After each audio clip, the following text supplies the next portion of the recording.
The Dawn spacecraft and the Delta II rocket that will launch it depend on each other, but take different paths to the launch pad.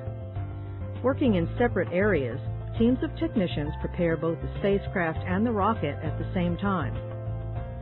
That work started in April, when the Dawn spacecraft arrived in Florida at the Astrotech processing facility near NASA's Kennedy Space Center.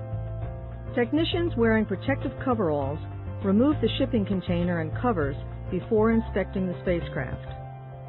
The Delta II, slated to loft the Dawn spacecraft toward the asteroid belt, started its own preparations at Cape Canaveral Air Force Station. In a hangar a few miles from Launch Pad 17B, workers tested the rocket's instruments and engines. The rocket was taken to the launch pad in stages.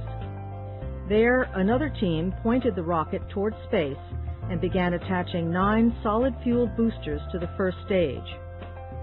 The boosters are crucial to making the rocket fast enough to break Earth's gravitational pull on the Dawn spacecraft.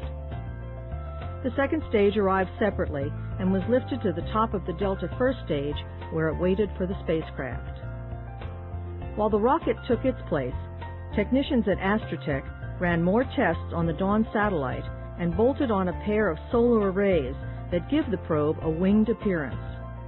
They also readied a suite of sensors and cameras that will let Dawn study the Vesta and Ceres asteroids up close for the first time.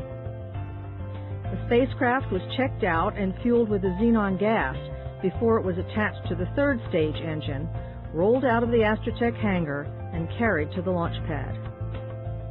A crane at the pad hoisted the spacecraft and its protective nose cone beside the rocket before latching it in place. It stands poised to leave Earth in a thundering jolt of smoke and flames on NASA's latest mission of understanding.